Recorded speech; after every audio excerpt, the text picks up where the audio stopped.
Bonjour, on va travailler donc les produits scalaires et les espaces vectoriels euclidiens. Le TD, les exercices 8 à 10 étaient à faire.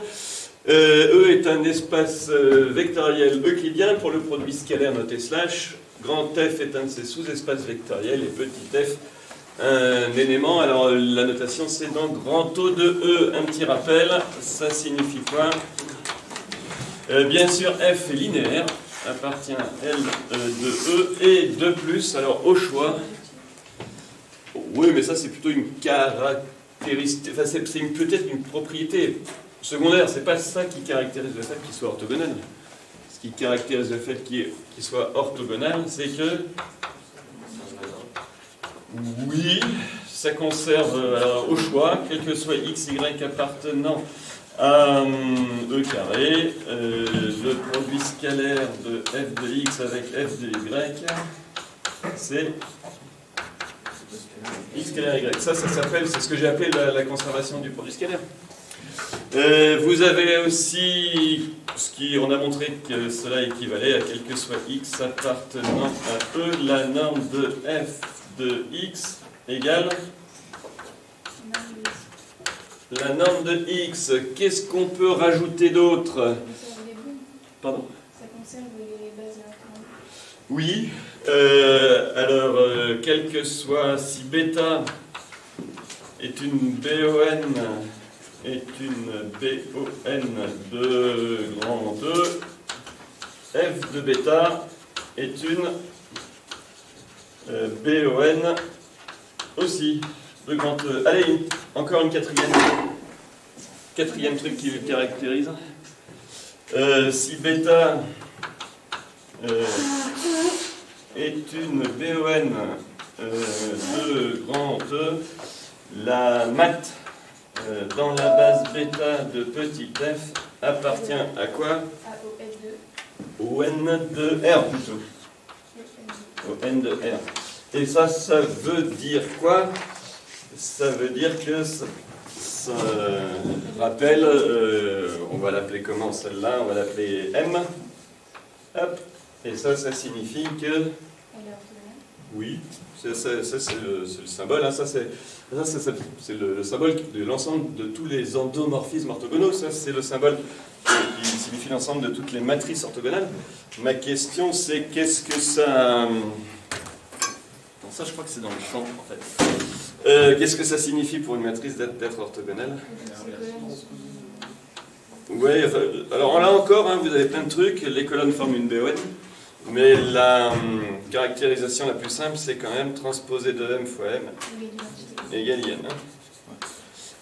Ça vous va? Bon, voilà pour ces petits rappels. On revient à l'énoncé et on suppose... On suppose que F est stable. On suppose que... Alors, donnez-moi là encore l'écriture de F est stable en utilisant les symboles habituels. Ça veut dire quoi? Petit f, grand F est stable par que grand F est stable par notre endomorphisme F, c'est-à-dire que vous avez du mal, je pense, avec ce truc-là, stable. Ça veut dire quoi? Alors, si tu veux utiliser des x, c'est quel que soit x appartenant à grand f, virgule, petit f de x est encore dans grand f. Et avec un symbole assez pratique, l'image directe de grand f par... Alors, on va dire f pour grand f et petit f pour notre endomorphisme, est inclus dans f. Ça vous va, ça? Bon, montrer que... l'image directe de grand F, c'est tout grand F, et d'autre part que l'image de son orthogonale, c'est aussi son orthogonale. Je vous écoute, qu'avez-vous fait?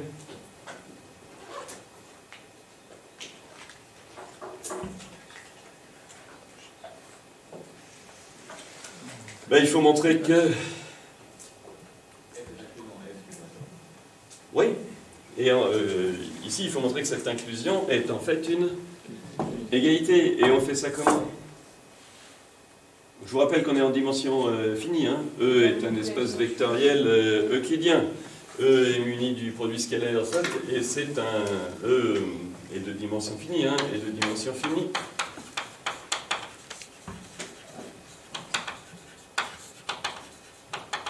On va l'appeler N. L'idée, c'est quoi?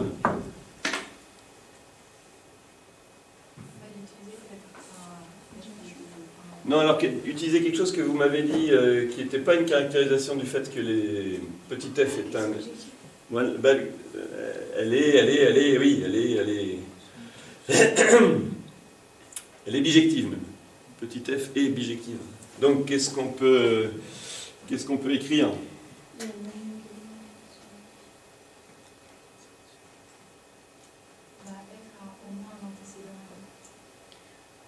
F a au moins un antécédent. Ça veut dire on peut considérer l'idée, on peut considérer, je vais appeler F chapeau, l'application qui va de grand F dans grand F et qui a X associe petit f de X. Ça vous va? Alors, pourquoi on peut considérer cette application? Parce que, justement, tous les éléments de grand F ont leur image dans grand F. Une remarque, qu'est-ce que c'est que F chapeau avec mes notations? C'est petit f. Alors, restreint grand F, ça, on peut toujours le faire, mais co-restreint à grand F. Ça vous va? Alors, Ilona, c'est ton idée qui est bonne. Qu'est-ce qu'on sait de petit f? Petit f est bijective, en particulier injective,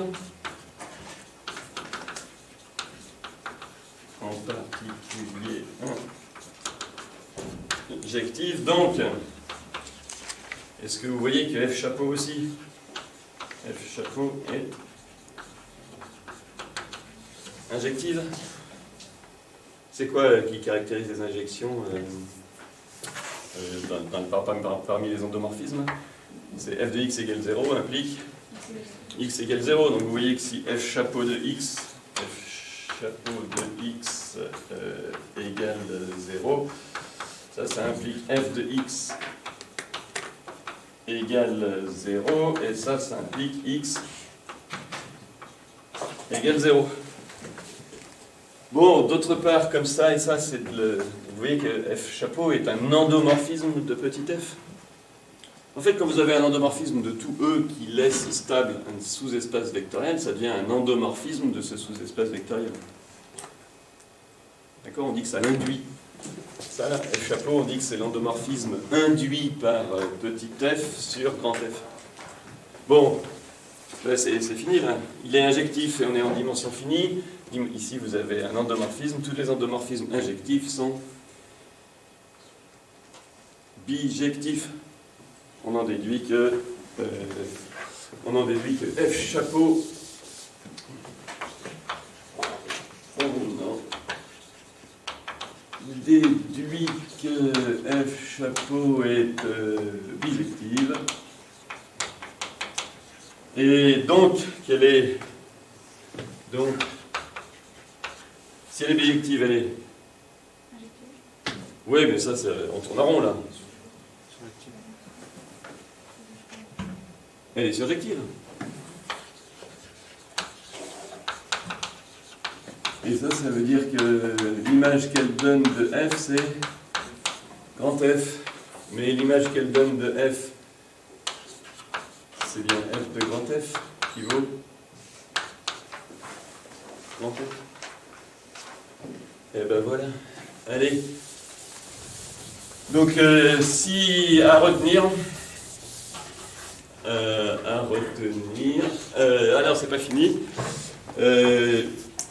Est-ce que vous voyez que de plus, quel que soit x appartenant à f, norme de f de x égale... si je mets chapeau comme ça, norme de f de x, c'est la norme de f de x tout seul. Hein. Et ça, c'est norme de x. Donc en fait, notre application f chapeau, alors c'est évidemment un endomorphisme de petit f, mais en plus c'est un endomorphisme orthogonal de grand F. Pardon. Donc à retenir, si un endomorphisme orthogonal laisse stable un sous-espace vectoriel, il induit sur celui-ci un endomorphisme orthogonal. Est-ce que cette phrase vous va? Si à retenir, si petit f appartenant à grand O de f laisse stable, ou laisse stable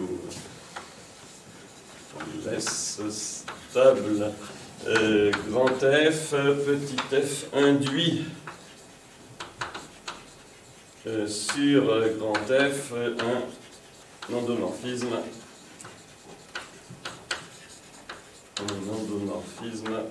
qui lui aussi orthogonal.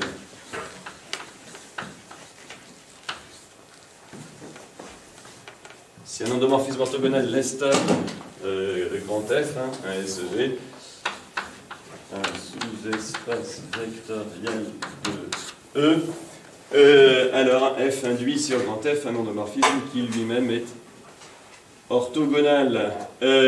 Alors, d'autre part, montrer que il laisse stable l'orthogonal.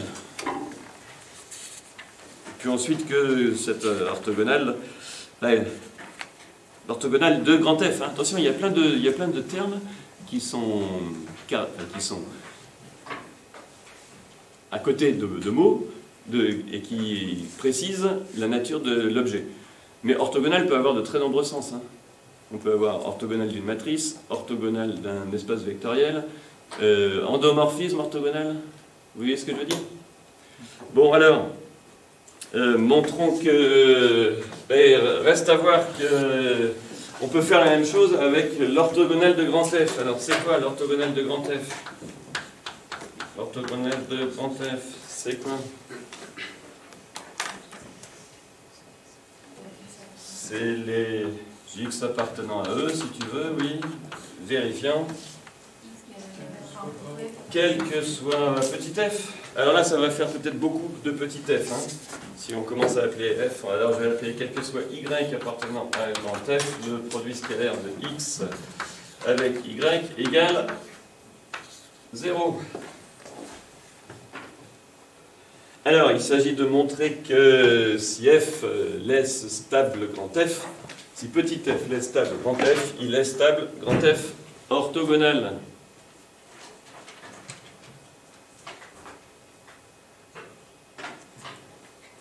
Il n'y a pas 36 façons de faire. Comment vous avez fait? Hop. Je laisse le A retenir.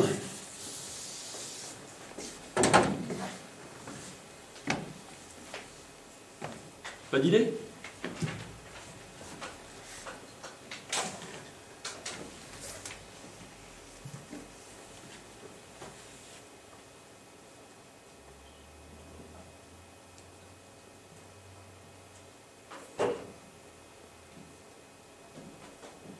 Là, il faut prendre un élément dans f orthogonal et montrer que son image par petit f est encore dans f orthogonal. Il n'y a pas 36 façons de faire. Donc, soit quoi?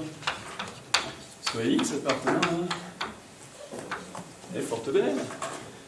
Et y appartenant à quoi? Et y appartenant à f. Bon, alors, qu'est-ce qu'on calcule? Le produit scalaire de f de x avec y.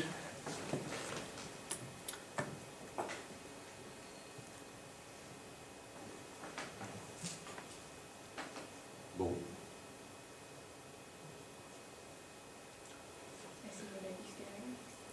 Ah bah non, pas tout de suite. Mais on va utiliser le fait qu'y est dans f. Et qu'on a vu que f... exactement.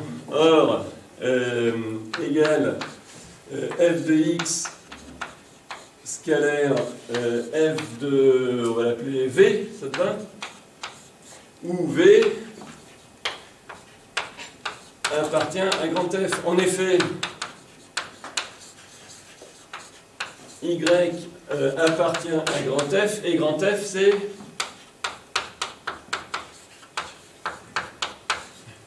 l'image directe de grand F. Donc notre Y c'est quoi? C'est un F de quelque chose, un F de V, où V appartient à grand F. Alors maintenant c'est gagné, pourquoi?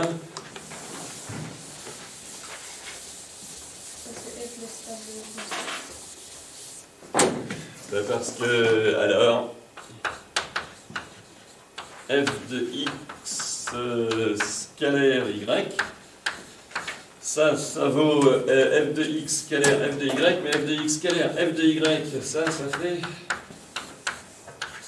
f de v, pardon, et ça fait x scalaire v, le x on l'a pris où?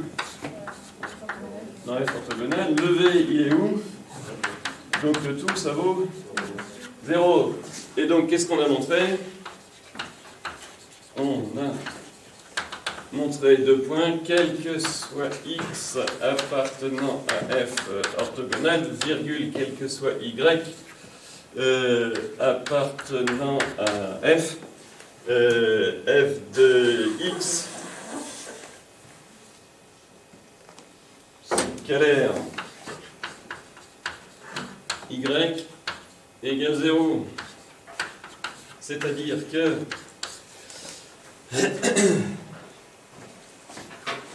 quel que soit x appartenant à f orthogonal, où est f de x appartient à f orthogonal.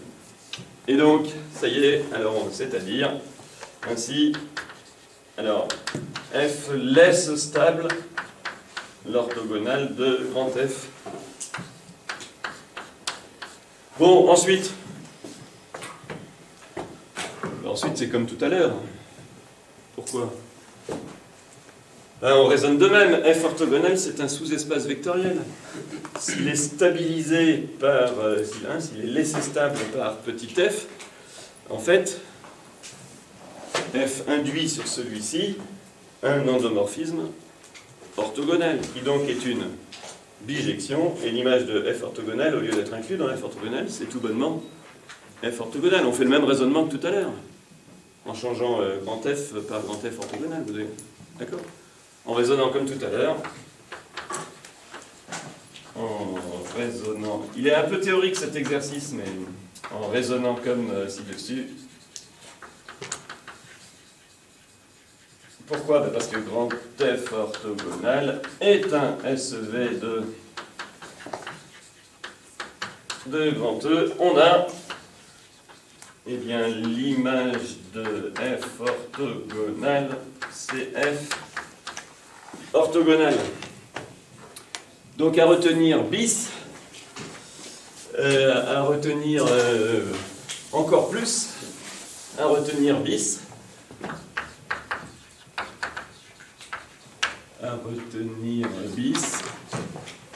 soit F, donc E un EVE, hein, E un espace vectoriel euclidien, F appartient à grand O de E, et F est un SV de grand E. Si quoi? Si f laisse stable, ou si grand F est stable par petit f, petit f induit un endomorphisme orthogonal à la fois sur quoi et sur quoi? On vient de voir, là, mon à retenir 1, c'était sur grand F. Et maintenant, je sais aussi que c'est sur grand F orthogonal. Est-ce que c'est compris? si grand F est stable par petit f induit un endomorphisme orthogonal à la fois sur grand F et sur grand F orthogonal. Ça marche? Bon, il était un peu théorique, hein, on est d'accord?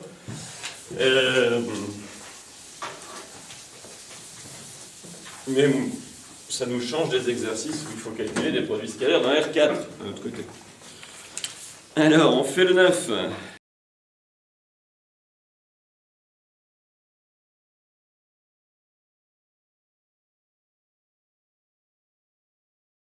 Exercice 9.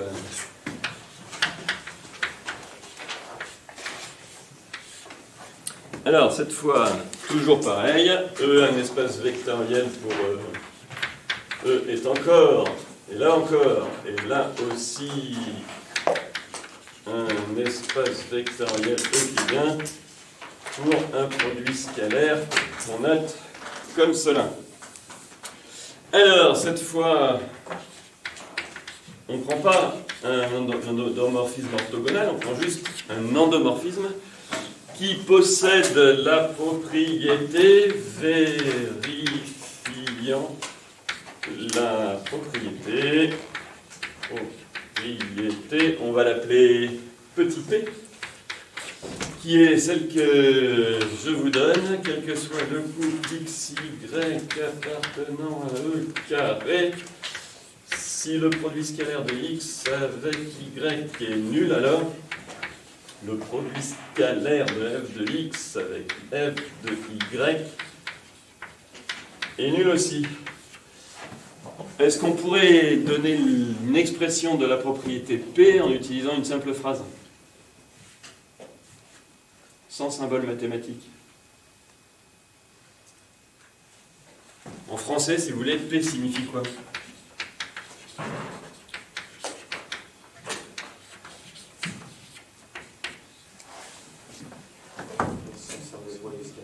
Ah non, parce que f conserve le produit scalaire, on aurait eu produit scalaire de f de x avec f de y égale produit scalaire de x avec y. Et les seuls qui font ça sont les endomorphismes orthogonaux. Mais ça, ton début de phrase est bien, f conserve quelque chose, mais pas... L'orthogonalité. Oui, l'orthogonalité. F conserve l'orthogonalité. F conserve l'orthogonalité. C'est-à-dire que si deux vecteurs sont orthogonaux, hein, regardez par exemple, je sais pas, ici, hop, comme ça et comme ça. Si vous avez x avec y, f de x et f de y sont quelque part, je ne sais où, mais orthogonaux eux aussi. Vous me suivez? Alors, je les représente, je ne sais pas où, là. F de x et f de y. Bon, je connais un peu j'ai lu un peu la fin de l'exercice, donc je vais faire f de x et f de y qui ont la même norme. Remarquez que je pourrais peut-être plus exactement les représenter comme ça.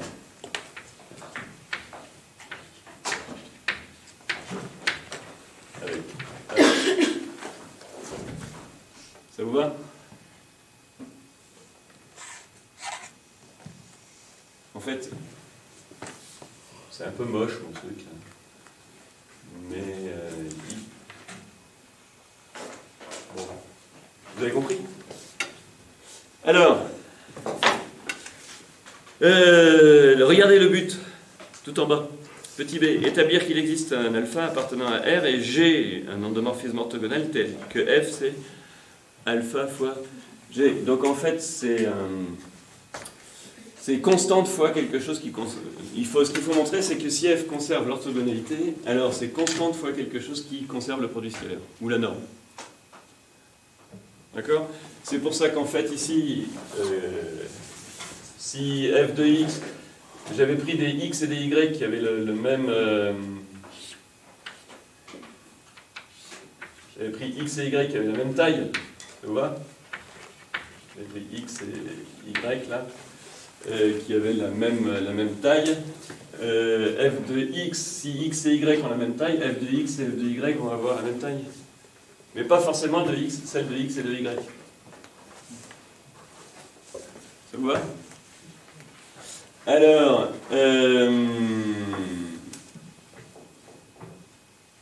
allons-y. Pour ça, on utilise petit a, une base orthonormale. Très souvent, c'est la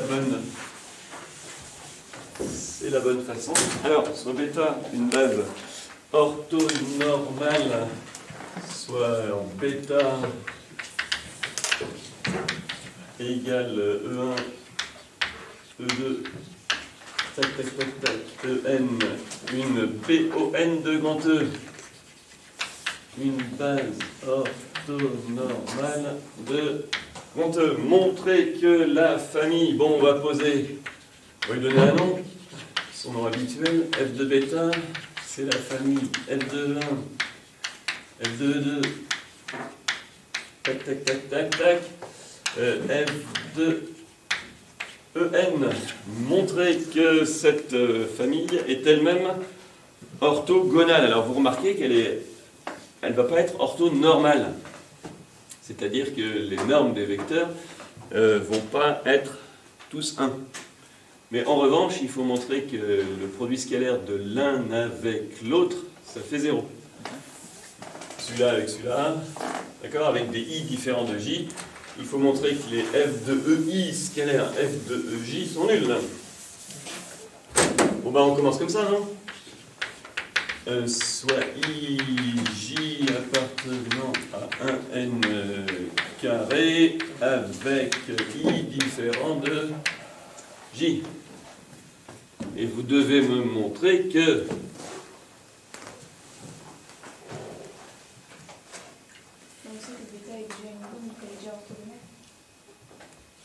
pardon? On sait que bêta est déjà une boune, donc elle est Boune? Ah non, non, il ne faut pas faire une boune. Hein. Une base orthonormale. Parce que bientôt on mettra un D à la fin. Une bonde. Ou une James, comme vous voulez. Non, on ne dit pas une bonne, ni une bond. Dit base orthonormale. BON à la limite. Allez, BON. Non, que bêta soit une BON, d'accord, mais f de bêta, on ne sait pas. Du coup, on a EI scalaire EJ égale 0. Ah, bah ça c'est bien. On a EI scalaire EJ égale. Ouais, mais non, comme j'ai pris I différent de J, je suis absolument sûr que c'est 0. Et petit f vérifie P, donc quoi? Ben, f de E, I scalaire f de E, J égale 0. Bon, ben c'est gagné. Ceci assure que quoi? Ceci assure que f de bêta est une famille orthogonale, mais pas orthonormale. D'ailleurs, elle ne va pas l'être, puisque ensuite, et d'autre part, orthogonale c'est fait, et d'autre part, montrer que tous ces vecteurs, j'entends la base, f de bêta, la famille plutôt, puisqu'on ne sait pas encore que on ne sait pas encore que c'est une base. Remarquez que ça sera une base dès qu'on saura que les vecteurs ne sont pas nuls. Vous vous souvenez de cette propriété qui dit qu'une famille orthogonale formée de vecteurs non nuls est libre? Comme elle a n vecteurs et qu'on est en dimension n, ça sera une base. Non, en fait, il faut montrer que tous les vecteurs ont la même norme. Alors ça, c'est plus subtil. Pour I, là encore, pour IJ, pour I, là encore, toujours pour IJ différents, l'un avec l'autre, toujours pour I différent de J, hein. On reprend les mêmes. 1n carré. Bon, là, on n'est même pas obligé de supposer i différent de i différent de j, parce que ce qui est évident, c'est que norme de f de i, c'est norme de f de j. Si i égale j. Le seul cas difficile, c'est... Alors, est-ce que quelqu'un a une idée? On utilise le fait que EI moins EJ scalaire EJ plus EI, c'est égal à 0. EI moins EJ, scalaire EI plus EJ. Oui, c'est une bonne idée. En tout cas, la bonne idée, c'est de calculer la norme de f de i. Souvent d'ailleurs, alors regardez, qu'est-ce qu'on veut? Souvent, c'est plus facile au carré. Hein. Moins la norme de f de EJ. On veut montrer que ces deux objets sont identiques. Une bonne idée, montrer que la différence est nulle. Mais la différence, ça fait utiliser des racines de vecteur, scalaire, vecteur. Donc le mieux, c'est d'écrire ça moins ça au carré. Ça vous va? Et notre but est de montrer quoi? Ça fait 0. Ça vous va? Bon, alors, Servan, ta bonne idée, c'est quoi? Tu vas fouiller dans ta mémoire en disant un point qui s'appelle identité remarquable liée au produit scalaire et à la norme. Alors ça, c'est comme a carré moins b carré. Vous vous souvenez? Dans la vidéo que j'ai tournée dans mon petit studio, je vous disais, attention, pensez identité remarquable, mais sachez que le produit, c'est pas la multiplication, c'est le produit scalaire. C'est le produit scalaire de f de i moins f de ej avec f de i plus f de ej. Exact. f de ei moins f de ej avec f de ei plus f de ej. Si on a un doute, qu'est-ce qu'on fait? On développe par bilinéarité. Qu'est-ce qui vient? Ça avec ça fait quoi? Ah ben non, ça fait norme de i au carré. Ça avec ça fait quoi?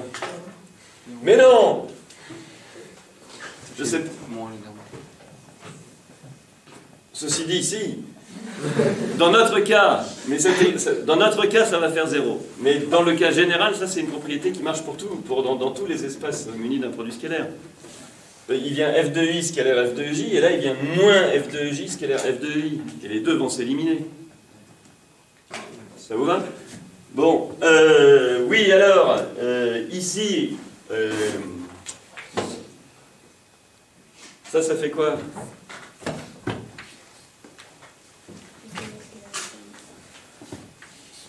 Ça fait f de ei moins ej, non? Ça fait f de ei moins ej, scalaire f de, vous ouvrez la parenthèse, ei plus ej. On approche.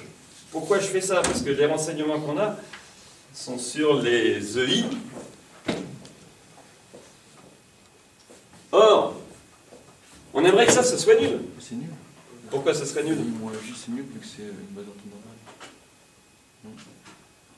Ben, ce qui est nul, si tu veux, c'est norme de EI moins au carré, moins norme de EJ au carré.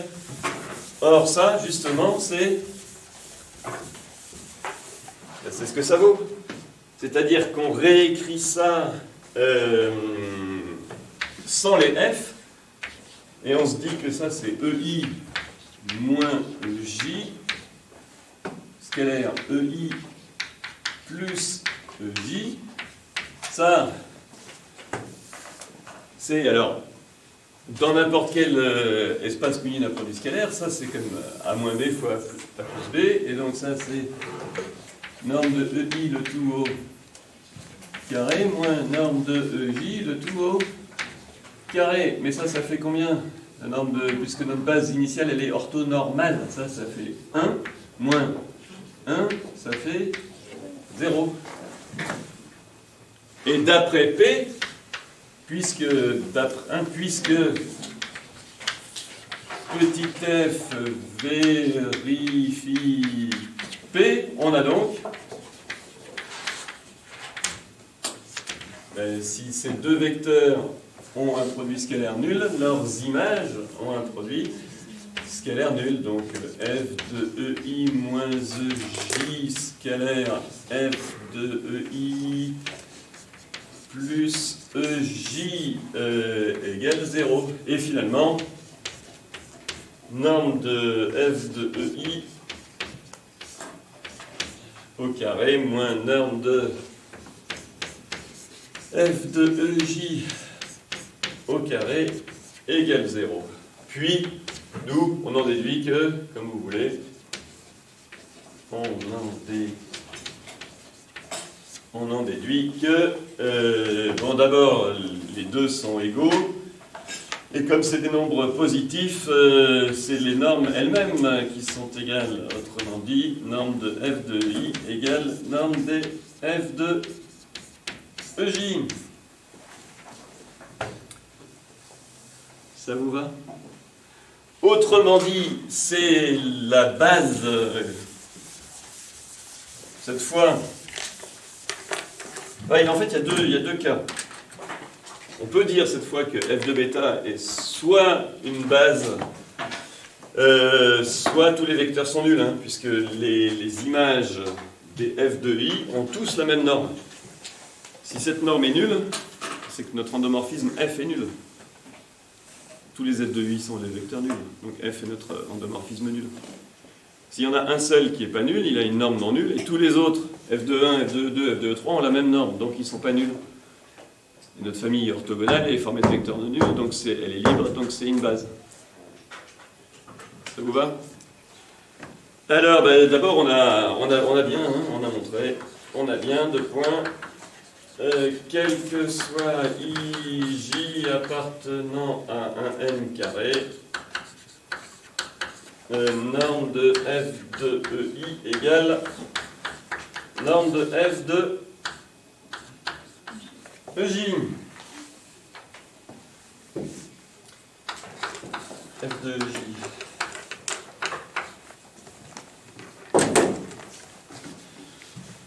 Dernière question. Petit b, établir qu'il existe alpha et g, un endomorphisme orthogonal tel que f, c'est alpha fois g. Allez, là vous avez tout en main pour trouver.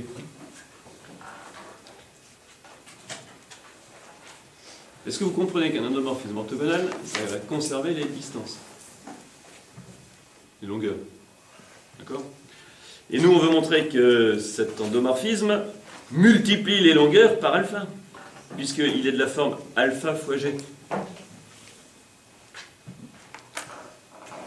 D'accord? Alors alpha peut être négatif, ça sera. Mais si on utilise la norme, le alpha va sortir avec une valeur absolue. Alors, qu'est-ce que je vais poser comme alpha?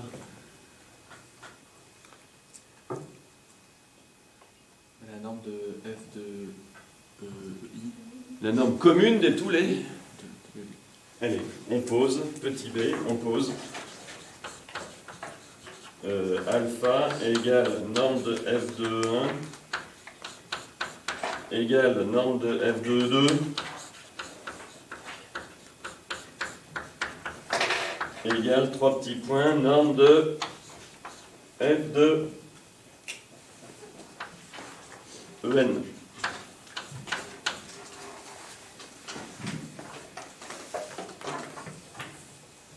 Alors là, on va peut-être faire, soyons prudents, si alpha est nul, si alpha égale 0,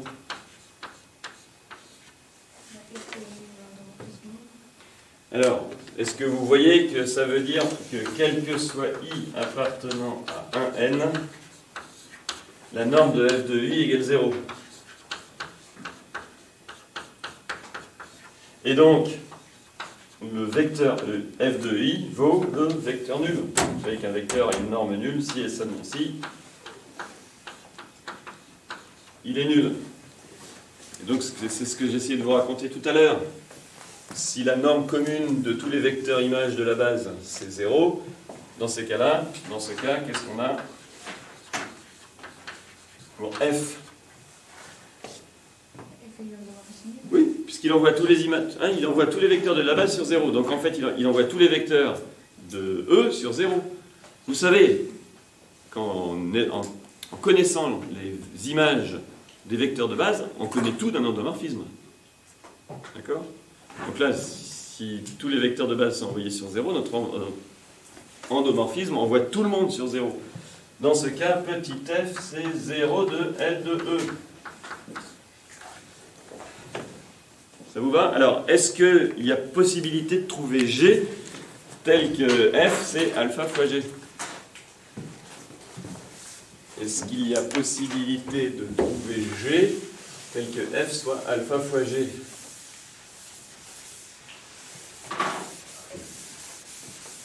Vous avez peut-être du mal avec ces exercices qui commencent par montrer qu'il existe. Il faut trouver alpha, puis après il faut trouver G. Mais là, alpha c'est 0. Donc vous pouvez prendre n'importe quel G, vous aurez alpha fois G qui est l'endomorphisme nul. Donc G, il n'y a même pas besoin de choisir, on prend n'importe quoi. Dans ce cas, on prend alors, quel que soit G appartenant à un grand O de E, on a alpha G égale 0 fois G égale 0 de L de E. Attention, hein, vous savez que ça c'est scalaire fois application. Le scalaire il est nul, mais quand on fait application fois scalaire nul, ça fait application nulle. Mais ça fait quoi? Ça fait F. Et qu'est-ce qu'on a démontré? Ce qu'on voulait. C'est que alpha G égale F. Bon, ça c'était le cas, disons, évident. Maintenant, si alpha est strictement positif, parce qu'avec votre choix d'alpha, vous n'avez pas d'autre possibilité. C'est une norme.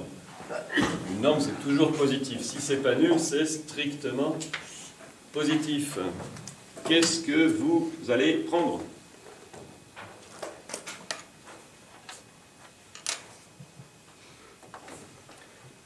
Pensez à ce que vous voulez dans ce type d'exercice où vous êtes à la recherche de...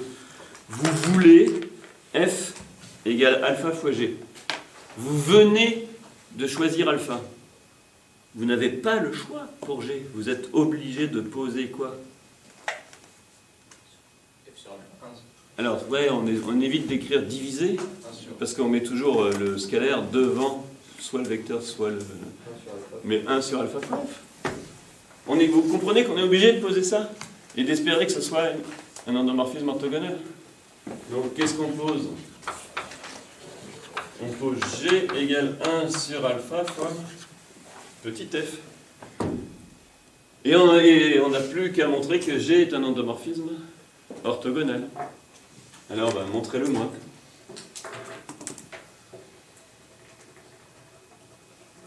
Autrement dit, et c'est pour ça que j'ai commencé la séance par des rappels, on peut choisir parmi 4 caractérisations celle qui nous semble la plus judicieuse pour montrer que G est un endomorphisme orthogonal.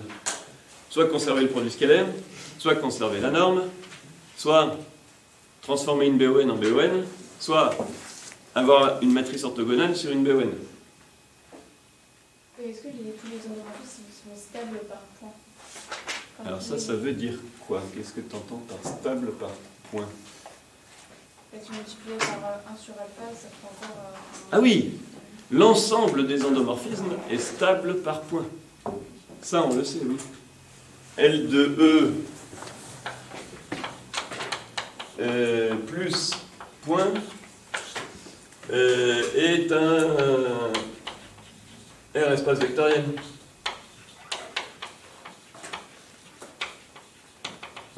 C'est ça ta question? C'est-à-dire que la somme de deux endomorphismes est un endomorphisme. Et scalaire fois un endomorphisme est un endomorphisme. Ça va, c'est ça que tu veux dire? Donc en fait, dire qu'un endomorphisme est stable, c'est pas vrai. Dire 2F, c'est pas F. En revanche, l'ensemble des endomorphismes est stable par la multiplication par des scalaires. Mais je veux dire, est-ce que à la place de LE, taux de plus point, c'est un RS pas. Pardon? Est-ce que taux de E plus O, point, O. oui, l'ensemble. Ah non, ça, il faudrait que ce soit stable par plus. Et alors là, je peux te dire tout de suite non, pas du tout, parce que tu comprends que les endomorphismes orthogonaux conservent la norme. Si tu multiplies un endomorphisme orthogonal par 2, il va multiplier les normes par 2. Et donc, ça ne sera plus un endomorphisme orthogonal. Autant les endomorphismes, l'ensemble des endomorphismes est stable par point, autant l'ensemble des endomorphismes orthogonaux n'est pas du tout stable par point. Bon, alors là, qu'est-ce qui, je répète, parmi nos 4 caractérisations, laquelle on va... Que GTK est toujours une base orthonormale. Oui, bien sûr. Alors, pour IJ appartenant à un N carré, qu'est-ce qu'on écrit si I est différent de J? Si I est différent de J, on va écrire F de G de EI scalaire G de EJ. Bien sûr, c'est ça la bonne idée. G de EI scalaire G de EJ. Hop, ça fait combien? Alors, est-ce que je peux aller un peu plus vite et sortir le 1 sur alpha carré ou pas? Donc, alors, F1 sur alpha, F de E, I scalaire 1 sur alpha, F de E, J, 1 sur alpha, F de E, J. Donc ici, il vient 1 sur alpha carré facteur de F de EI scalaire F de E, J. Mais ça, on a montré que ça fait 0, peu importe le 1 sur alpha carré, hein. Ça fait 0. Et d'autre part,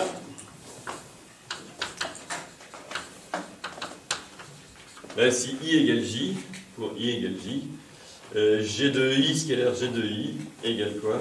D'autre part, pour I égale J, là il suffit de calculer G de EI scalaire G de E I, et ça fait quoi?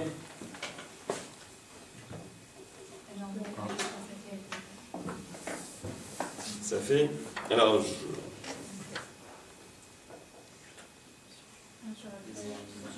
1 sur alpha, il faut que je le refasse ou je peux sortir donc 1 sur alpha carré, facteur de F de I scalaire F de E I, mais ça fait combien? Égal 1 sur alpha carré, facteur de quoi? La norme de F de I au carré. Si tu veux. Et la norme de F de I au carré, c'est justement... Et la norme de F de I au carré, c'est alpha carré. Donc ça fait 1 sur alpha carré fois alpha carré, et ça fait 1. Conclusion, qu'est-ce qu'on a? On a, quel que soit IJ appartenant à un N carré, G de EI scalaire G de EJ, on résume les deux en disant delta IJ, puisque si I est différent de J, et d'autre part, pour I égale J, ça fait soit 0, soit 1. Et donc, qu'est-ce qu'on en déduit? La famille G de 1 jusqu'à G de EN est une base orthonormale. Et alors, c'est gagné, pourquoi?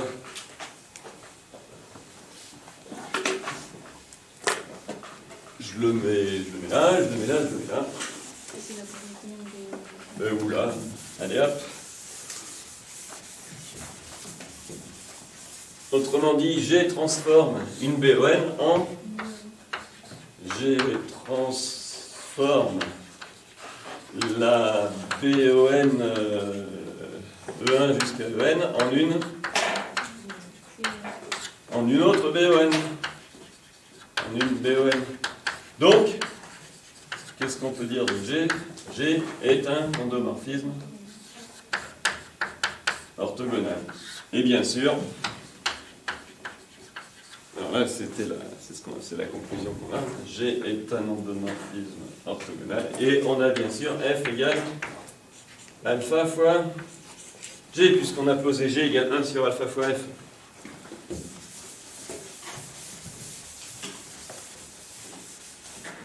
G égale F égale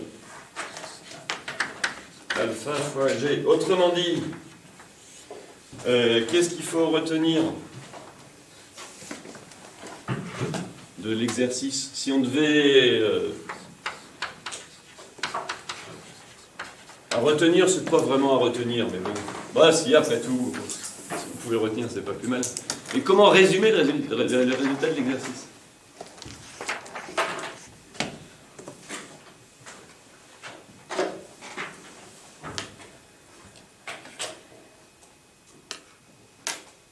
Toute fonction qui conserve l'orthogonalité d'une base orthonormale, L'orthogonalité, peu importe. peu importe.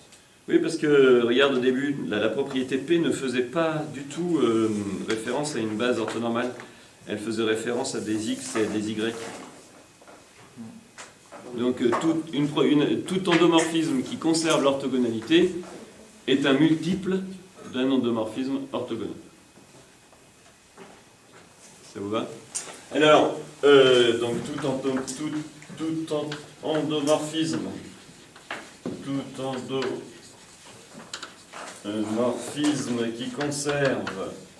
qui conserve l'orthogonalité et le multiple est un multiple au sens de quoi, Ilona? De ta loi point par un scalaire. Est un multiple d'un endomorphisme orthogonal. C'est de la forme alpha fois G, où G est un endomorphisme orthogonal. Vous savez que devant orthogonal, on peut mettre systématiquement automorphisme. D'accord? Est-ce que la réciproque est vraie à votre avis? Ça, c'est ce qu'on a montré. Hein. Ça, c'est le résumé de l'exercice. Est-ce que la réciproque est vraie? Est-ce que le multiple d'un endomorphisme orthogonal conserve l'orthogonalité? Oui. Alors, réciproquement. Bon, ça vous va si on fait un petit complément? Hein, on se pose quand même des questions. Remarque. Réciproquement,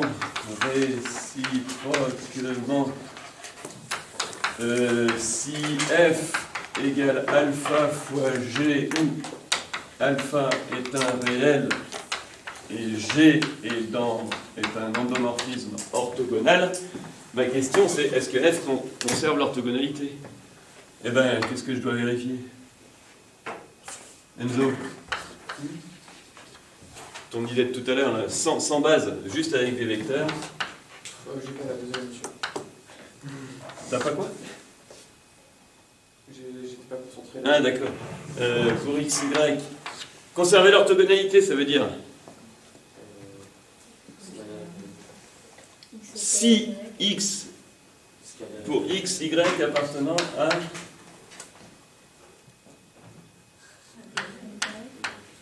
E carré.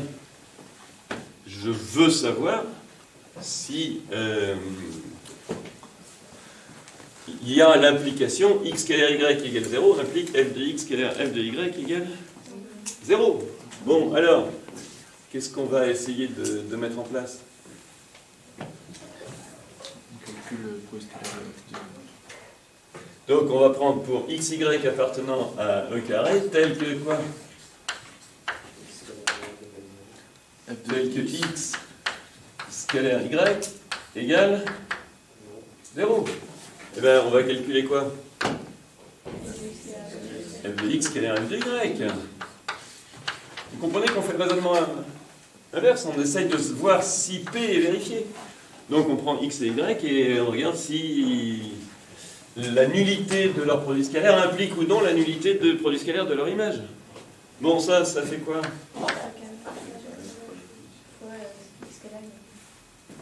Ça fait alpha carré, facteur de g de x scalaire g de y. Oui, mais g est orthogonal, donc là j'ai le droit, puisque g est orthogonal, j'ai le droit de dire que g de x scalaire g de y, c'est x scalaire y. Et x scalaire y, mon hypothèse, c'est que ça fait 0. Conclusion, donc f, donc petit f, vérifie, petit, la propriété que des pas, j'avais appelé P. Et donc le à retenir bis, le à retenir avec complément, c'est quoi? Un endomorphisme conserve l'orthogonalité si, et seulement si, c'est un multiple d'un endomorphisme orthogonal. Vous me suivez ou pas? Allez, à retenir bis. Qu'est-ce qu'on va écrire? Un endomorphisme qui... Un endomorphisme conserve l'orthogonalité si et seulement si c'est le multiple, c'est un multiple, c'est un multiple d'un endomorphisme orthogonal. Alors, est-ce que vous comprenez pourquoi au début j'ai multiple d'un endomorphisme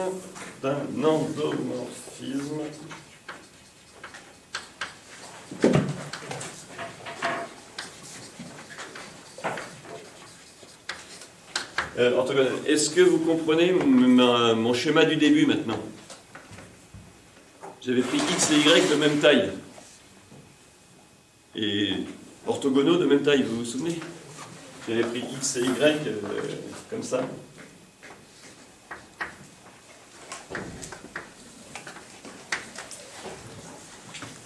Et je vous avais dit, bon, je change un peu les trucs, j'avais pris f de x comme ça, là. Et je vous avais dit, ici, s'il y a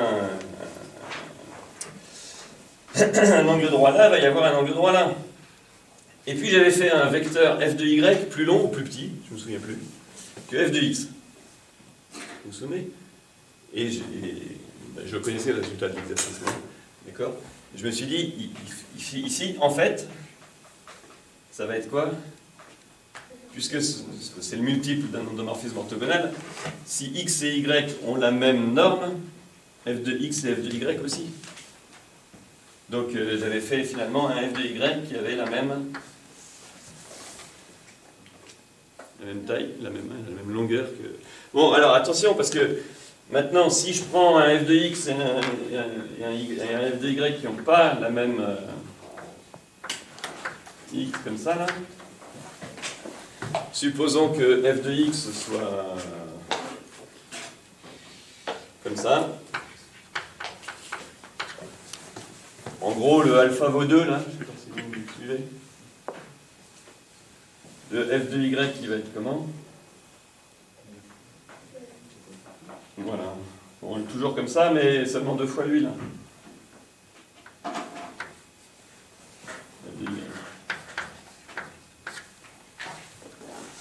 Clair ou pas? Ben voilà.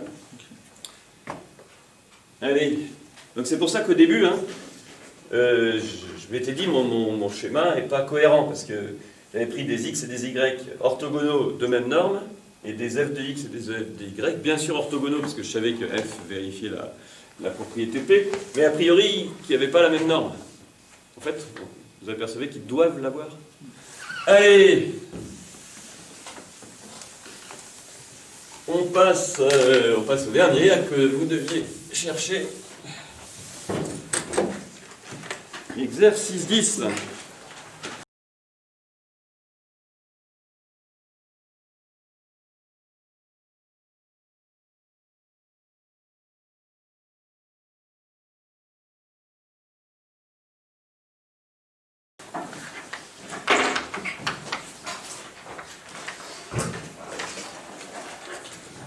Alors, est-ce que vous avez cherché avec plus de succès que les deux précédents?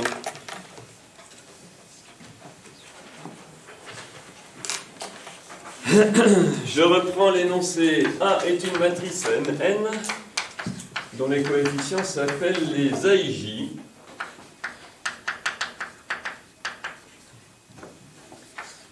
Bon, matrice NN. Et on pose U, la colonne uniquement remplie de 1.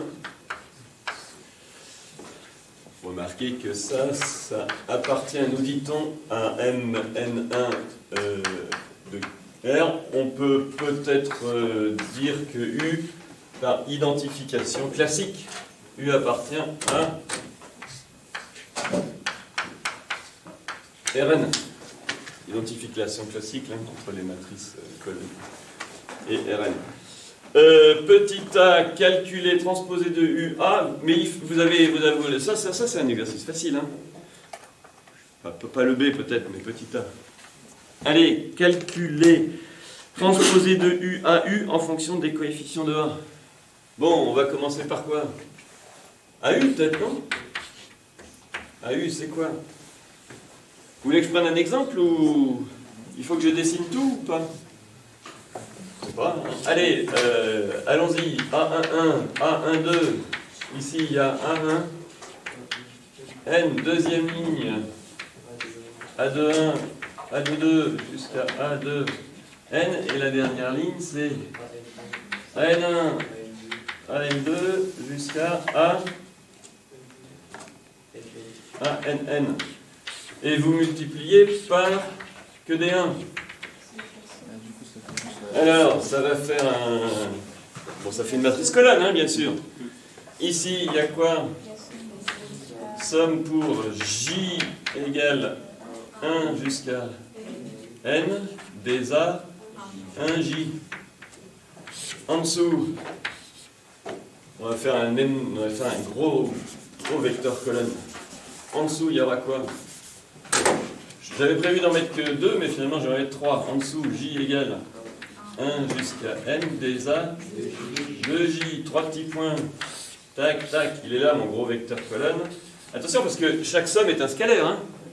Donc ça reste dans Mn1 de R cette affaire. AU égale, appartient encore à Mn1 de R. Bon. Forcément à Rn, je préfère moi. L'idée c'est peut-être quand même Rn.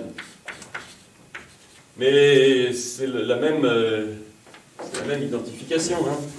Appartient à, en fait, Mn1 de R identifié à Rn.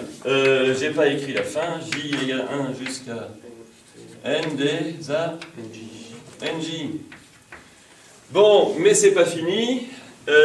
Transposer de U à U, c'est transposer de U à U. Et c'est donc, je vais tout écrire finalement. Il y a quoi ici? Il y a 1 multiplié par AU. Alors là, j'ai pas envie de le réécrire par contre. Hein. Multiplié par AU, hein. Ça vous va? Et donc, ça fait quoi? Alors d'abord, ça appartient à quoi? Avant de commencer, ça appartient à M 1 de R qu'on s'empresse d'identifier à R tout seul. Et c'est quoi? C'est la somme pour I égale 1 N de tous ces machins-là. Donc de la somme pour J égale 1 jusqu'à N des A, I, J. Autrement dit, que vaut transposé de U fois U, ainsi 2 points, transposé de U à U, c'est quoi? Avec ce U-là, hein, c'est la somme de tous les coefficients de A. Puisqu'on fait la somme sur I de la somme sur J de J égale 1 jusqu'à N de la somme pour J égale 1 jusqu'à N des A et J. C'est la somme. Ce truc-là, là, ce réel, en fait, hein, parce que bon, vous savez que les matrices 1, 1, on les identifie au réel, c'est la somme de tous les coefficients de A. D'accord? Bon. Cette question n'était pas difficile. Montrer que si A est une matrice orthogonale, cette question-là est un peu plus délicate. Montrer que si A est orthogonale, on a l'inégalité somme pour I égale 1 jusqu'à N de somme pour J égale 1 jusqu'à N des A et J plus petit que N. Ceci dit, ça doit quand même faire tilt avec ce qu'on vient de calculer.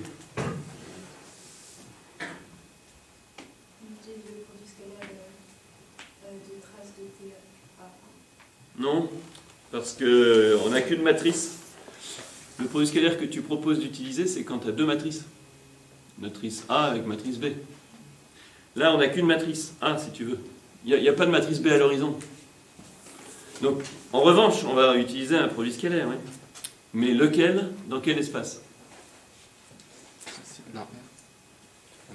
Dans R tout seul? Ah non, pas. Ah, c'est la matrice associée à l'ensemble orthogonal.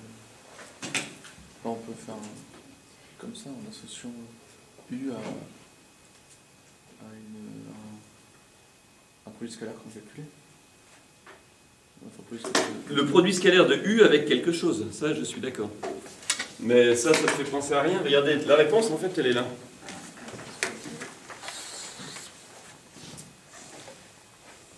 Bon, si vous avez compris qu'on ne va pas utiliser le produit scalaire des matrices, on va utiliser le produit scalaire de Rn. Des matrices colonnes, quoi. Hein, pas des matrices NN, comme tu le disais, là, trace de transposé de A côté, mais le produit scalaire des matrices colonnes. Lequel? Le plus simple. Ça, c'est quoi? Ça, c'est U scalaire à U. Pour quel produit scalaire? Le produit scalaire usuel de R exposant N. Bon, donc on laisse... donc ici, on indique... On se place dans... On munit Rn de son produit scalaire. On utilise le produit scalaire usuel. On utilise le produit scalaire usuel. Alors, Ilona, c'est des façons de gagner du temps, d'écrire PS et BON. Il faut pas, par exemple, écrire ps. Dire ps. D'accord? On utilise, et évitez même de dire PS. Le mieux, c'est quand même de dire produit scalaire. Ça vous va? On utilise le produit scalaire usuel de Rn. C'est-à-dire, avec la notation matricielle, x scalaire y, vous savez que dans Rn, il y a toujours deux façons d'écrire les vecteurs. Hein. X flèche égale comme ça, là. x1, x2 jusqu'à xn, et puis grand X, hein. Ça vous va? C'est notre fameuse identification, quoi.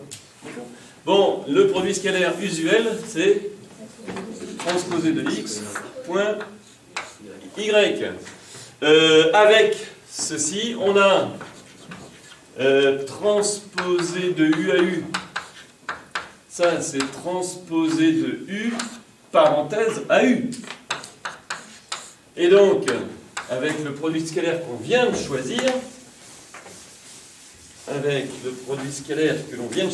ça fait U scalaire à U. Bon, on progresse. Parce que ça, on vient de le calculer. C'est juste la somme de J. Ah, ça, on sait ce que c'est, hein, c'est ça. Mais maintenant, on sait qu'est-ce qui va nous donner l'inégalité voulue. On a la norme de J. Cauchy-Schwarz. De toute façon, dans le chapitre sur les produits scalaires, il n'y a que deux inégalités. C'est Cauchy-Schwarz et l'inégalité triangulaire. Vous êtes d'accord? L'une commence par valeur absolue de produit scalaire inférieure ou égale, et l'autre commence par norme de x plus y inférieure ou égale. Est-ce que vous voyez que ce que l'on vise a bien plus une tête d'inégalité de Cauchy-Schwarz qu'une tête d'inégalité triangulaire? Donc, l'inégalité de Cauchy-Schwarz, l'inégalité de... Alors, j'ose pas dire CS.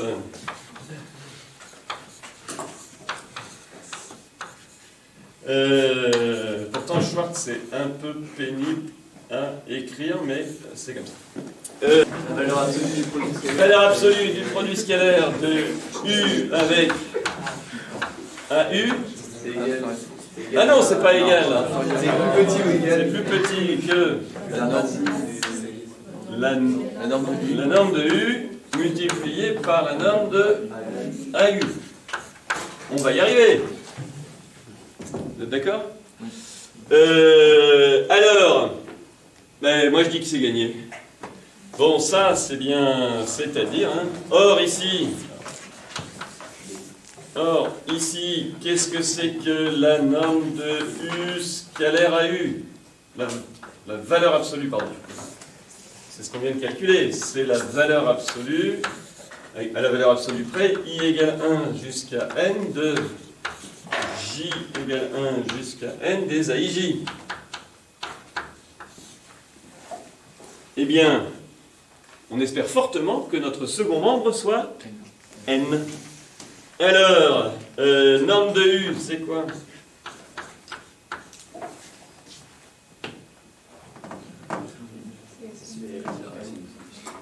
C'est racine de N. Est-ce que je peux l'écrire tout de suite ou pas? Alors, norme de U au carré, ça fait quoi? On va y aller tranquille. Norme de U au carré, c'est transposé de U fois U. Vous oubliez tout le temps la racine, hein. Ça j'ai l'habitude, c'est chaque année. Alors, U scalaire U. U scalaire U, c'est la norme au carré. Donc quand on écrit la norme, il y a une racine qui sort. Ça fait quoi? Ça fait transposé de U fois U. Ça fait 1, 1, 3 petits points, 1. Scalaire 1, 1, 3 petits points, 1. Ça fait N. Donc, la norme de U, ça vaut racine de N. Ça commence à me plaire. Pourquoi?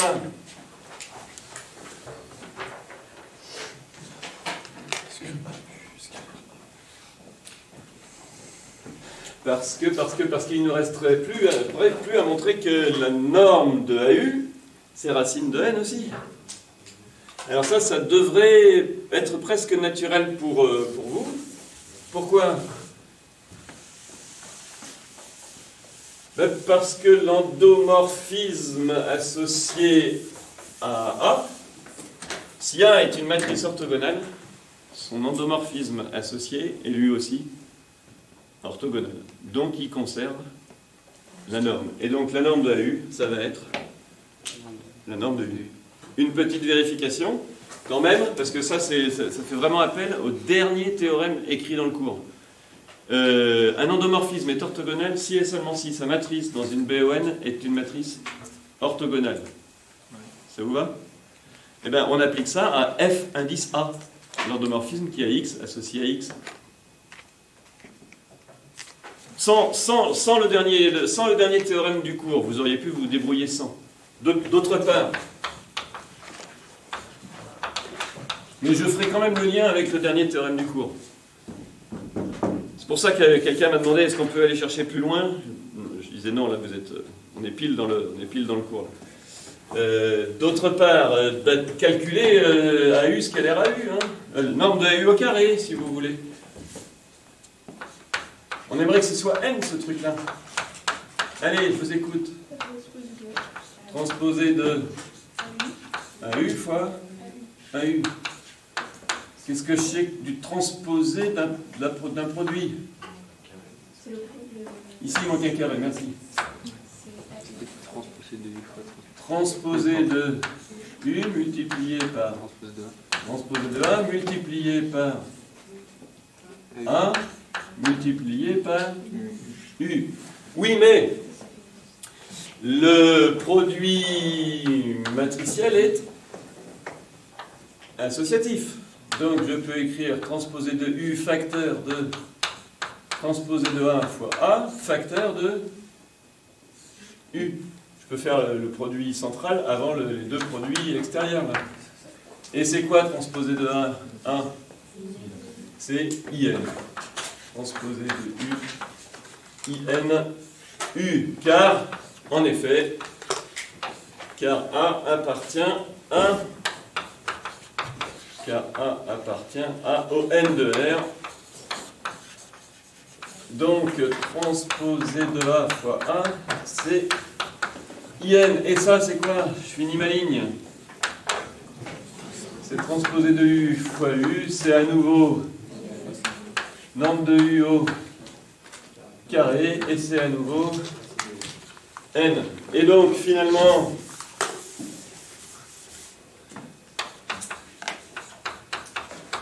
norme de AU, c'est... Ici, j'ai une norme de AU au carré égale N, et donc ça, c'est racine de N. Et l'inégalité s'écrit donc... L'inégalité de Cauchy-Schwarz s'écrit donc... Alors, notre valeur connue du produit scalaire en valeur absolue, c'est-à-dire I égale 1 jusqu'à N de J égale 1 jusqu'à N des A, I, J, plus petit que racine de N fois racine de N. Et c'est bien ce que l'on voulait. Alors attention, ça par contre, c'est pas une caractérisation. Hein. C'est...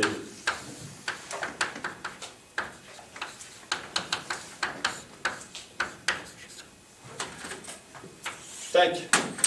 Ça, c'est loin d'être une caractérisation.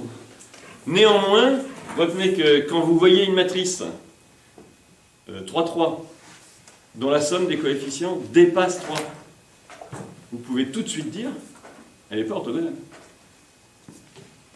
Je dis, ce n'est pas une caractérisation, mais c'est une propriété nécessaire pour qu'une matrice soit orthogonale. Compris ou pas? Une matrice 4,4 dans la somme des coefficients dépasse 4, vous pouvez tout de suite la rayer de la liste. Hein. C'est pas orthogonal. Et je fais ma remarque sur le... Je fais ma remarque sur... Remarque. Qu'est-ce que vous pouvez me dire de la base la base canonique de Rn? La base canonique de Rn. Je dois l'écrire E1, E2 jusqu'à En, où E1 est le vecteur avec 1 et que des 0, E2 est le vecteur 0, 1 et que des 0, et En est le vecteur avec que des 0 et 1, 1. Qu'est-ce qu'elle est pour le produit scalaire? Pour le produit scalaire usuel de Rn.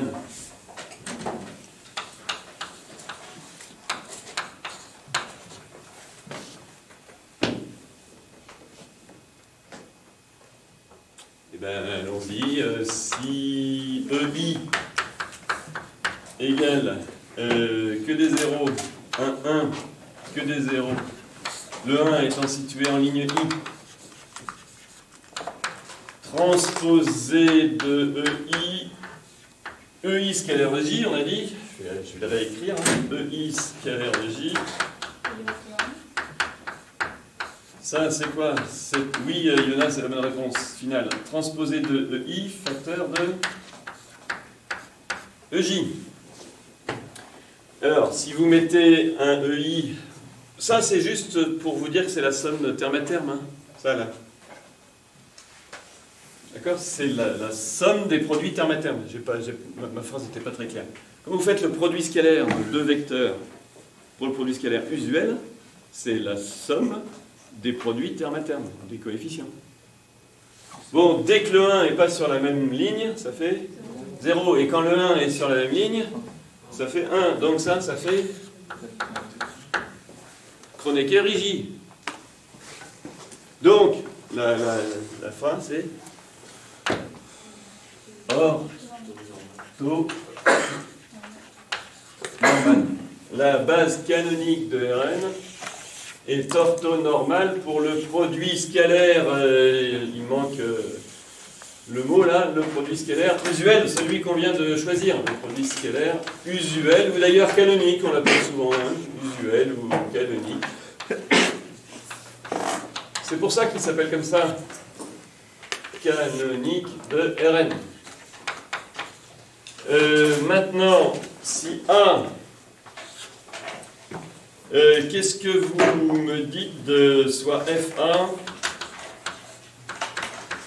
l'application qui va de Rn dans Rn et qui a X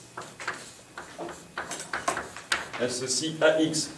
Ici, je prends A, une matrice quelconque appartenant à Mn de R.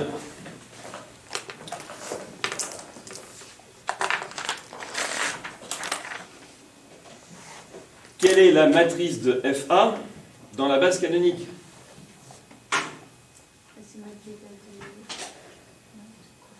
Quelle est la matrice de F indice A? Ça s'appelle comment ça? Ce truc-là, c'est sorti plusieurs. Ça s'appelle l'application linéaire canoniquement associée à A. Vous voyez que le mot canonique, il est partout.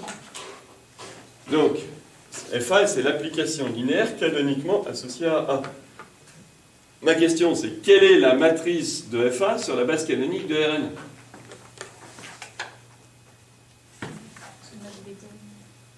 Quelle est la matrice de FA sur la base canonique de Rn? Mais c'est A.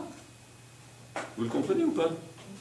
Essayons. Si vous ne le voyez pas, comment on calcule la matrice sur la base canonique de FA?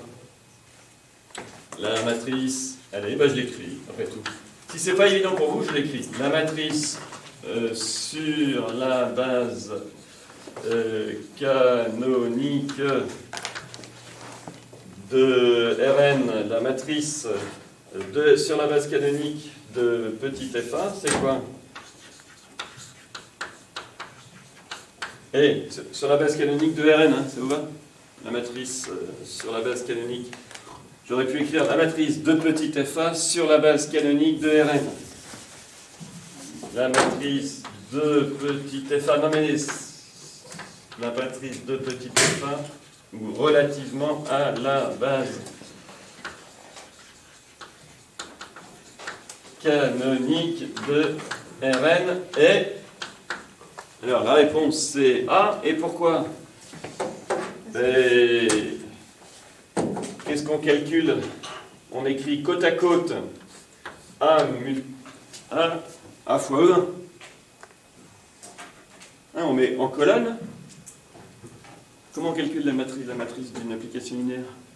On écrit en colonne les images des vecteurs de base. C'est quoi l'image de E1?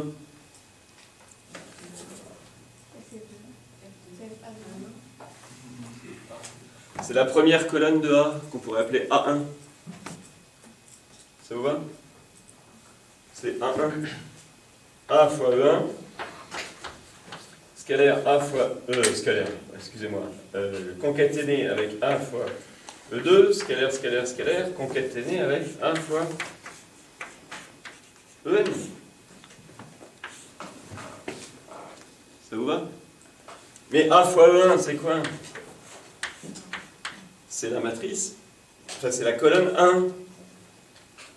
Où A1 est la première colonne de A fois E1. Vous voyez qu'on multiplie A par 1 et que des zéros, ça sort sa première colonne. A fois E2, ça sort sa deuxième colonne. Et A fois EN, ça sort sa énième colonne. Oui, mais ça, c'est-à-dire... c'est A. Où les AJ sont les... Hein, on remarque.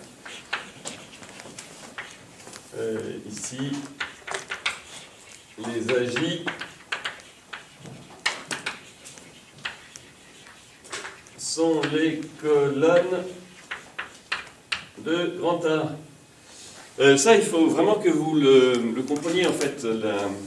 L'endomorphisme canoniquement associé à une matrice, il s'appelle comme ça, parce que sa matrice, dans la base canonique, c'est la matrice, c'est A.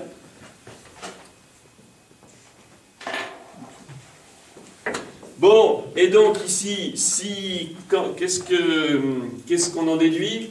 À quel prix? Puisque la base canonique est orthonormale et que la matrice de FA sur la base canonique de Rn est A. Mélangez les deux. Et dites-moi quand est-ce que FA, le dernier théorème de cours, le résultat de cours, donne quoi?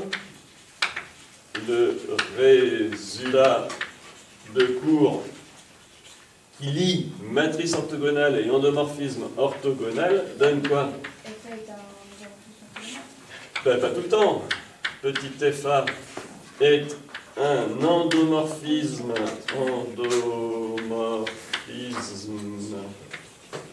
orthogonal si et seulement si sa matrice sur une base orthonormale est elle-même une matrice orthogonale. La base canonique, c'est bien une base orthonormale, donc si et seulement si sa matrice qui est A est une matrice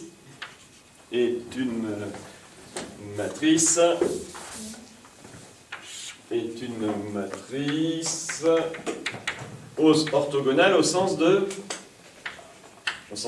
matrice, hein, transposée de A fois A égale identité orthogonale. Autrement dit, comment ici écrire le résultat? FA appartient à quoi? Si et seulement si, quoi? Donc ici j'écris A appartient à ON de R. Et là j'écris, c'est un tout petit peu différent, grand O de... Ben, c'est un endomorphisme de quoi? FA, il va de quoi dans quoi? Alors ça, il faut que vous le reteniez, ça. L'endomorphisme canoniquement associé à une matrice est orthogonal si et seulement si cette matrice est elle-même orthogonale. Donc ici, quand j'ai vu tout à l'heure que A était orthogonal, on avait A appartenant à ON de R et on devait calculer la norme de AX. Est-ce qu'on aurait pu s'en dispenser? Maintenant, avec le théorème du cours, est-ce que vous voyez que nous, on est passé par...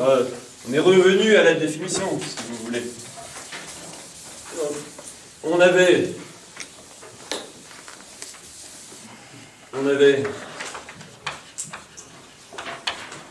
A appartenant à ON de R et on cherchait norme de AU. Ça vous va? Mais on a fait le calcul, hein, transposé de AU fois U, puis à la fin on a trouvé norme de U. Mais là, qu'est-ce que ça c'est quoi? C'est la norme de FA de U, et comme FA est un endomorphisme orthogonal, il conserve la norme. Donc ça fait norme de U. Et on aurait pu écrire ça plutôt que de refaire le calcul où transposer de A fois A apparaît. Vous me suivez? Donc, on retrouve norme de AU égale U, quoi. Égale norme de U, hop, égale racine de n qu'on avait mis en évidence.